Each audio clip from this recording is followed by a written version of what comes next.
اعوذ باللہ من الشیطان الرجیم، بسم اللہ الرحمن الرحیم۔ صبغۃ اللہ، من احسن من اللہ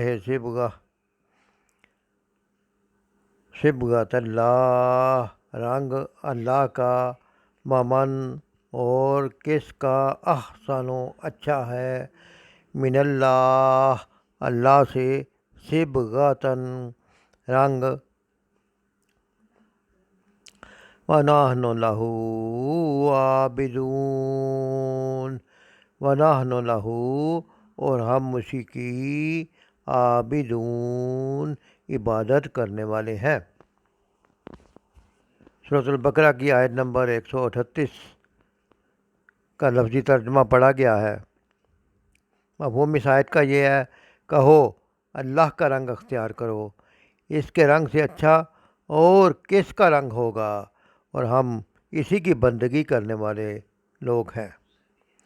مفسر قرآن سید ابو العلا مودودی رحمۃ اللہ علیہ صبغۃ اللہ کی تشریح میں لکھتے ہیں کہ اللہ کا رنگ جو ہے، اس سے کیا مراد ہے؟ یہودیوں کے ہاں ایک رسم تھی کہ جو شخص ان کے مذہب میں داخل ہوتا وہ اسے غسل دیتے، اور اس غسل کے معنی ان کے ہاں یہ تھے کہ گویا اس کے گناہ دھل گئے ہیں اور اس کی زندگی نے ایک نیا رنگ اختیار کر لیا ہے۔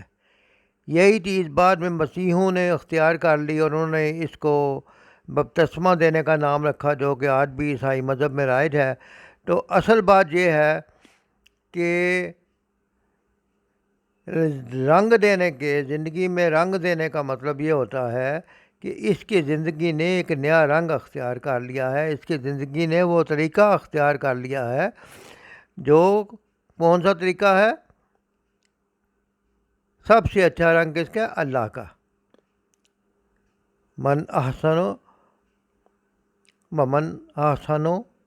من اللہ صبغۃً، اللہ سے اچھا رنگ کس کا ہے؟ اس لیے زندگی نے جو رنگ اختیار کرنا ہے زندگی گزارنے کا، وہ سب سے بہترین وہی ہے جو کہ اللہ کا بتایا ہوا طریقہ ہے۔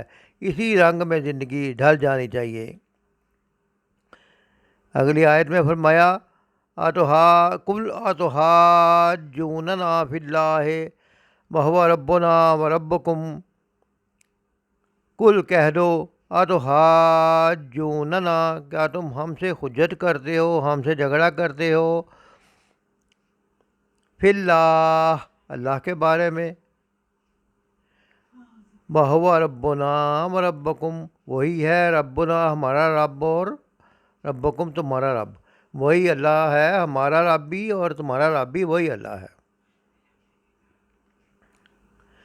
وَلَنَا أَعْمَالُنَا، اور لنا ہمارے لیے، أَعْمَالُنَا ہمارے اعمال ہیں، وَلَكُمْ أَعْمَالُكُمْ اور تمہارے لیے تمہارے اعمال ہیں، وَنَحْنُ لَهُ مُخْلِصُونَ اور ہم لہو اسی کے، مخلصون خالص بندے ہیں۔